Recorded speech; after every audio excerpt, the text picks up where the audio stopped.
মাংস তো অনেক হলো, চলুন আজকে আমরা ভেজিটেবলের একটি আইটেম রান্না করি। আজকে আমি চাইনিজ ভেজিটেবল রান্না করব। সব সবজিগুলোকে একই রকম সাইজ করে কেটে নিয়েছি।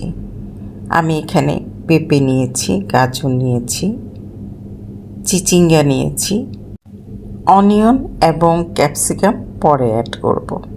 আসসালামু আলাইকুম, আমি হাসি ঢাকা থেকে।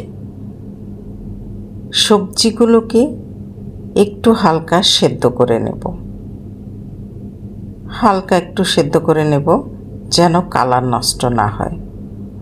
একটি বোলে বরফ ঠান্ডা পানি রেখেছি, সেই বরফ ঠান্ডা পানিতে হালকা সিদ্ধ সবজিগুলো সব দিয়ে দেব। প্রথমে আইস কিউবগুলো দিলাম, পরে ঠান্ডা পানি দেব এবং সবজিগুলো সব দিয়ে ঠান্ডা পানিতে ভিজিয়ে নেব। সাথে সাথে তাহলে কুকিং প্রসেসটা বন্ধ হয়ে যাবে এবং কালারটা নষ্ট হবে না। একটি হাঁড়িতে অলিভ অয়েল দিয়ে দিলাম, সাথে কিছু বাটার দিয়েছি। এখন কিউব করে রাখা পেঁয়াজগুলো এবং কুচি করে রাখা আদা রসুন দিয়ে দেব। আদা রসুনের গন্ধটা একটু চলে গেলে আমি ভেজিটেবলগুলো দিয়ে দেব। ভেজিটেবলটা সেদ্ধ হওয়ার জন্য একটু ভেজিটেবল স্টক দিয়ে দেব, যে পানিটা দিয়ে আমি সেদ্ধ করেছিলাম।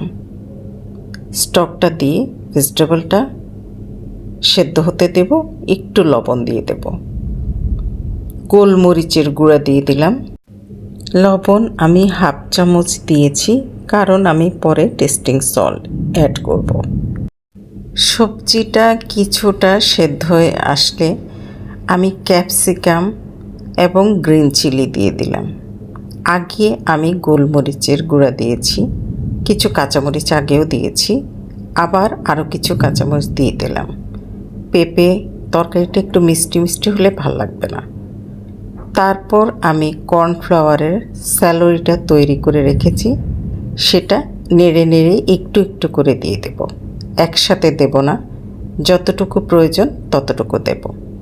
আমি এটা বেশি ঘন করব না। আমার ভেজিটেবলটা প্রায় হয়ে আসছে। একটু স্প্রিং অনিয়ন উপরে দিয়ে দিলাম,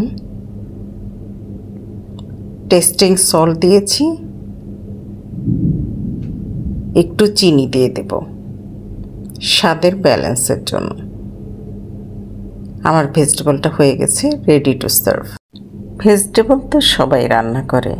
আমার রেসিপিটা আপনাদের কেমন লাগলো কমেন্টে জানাবেন। ভালো লাগলে লাইক, কমেন্ট, শেয়ার করবেন আর আল্লাহর হাসি স্টুডিওর সাথে থাকবেন।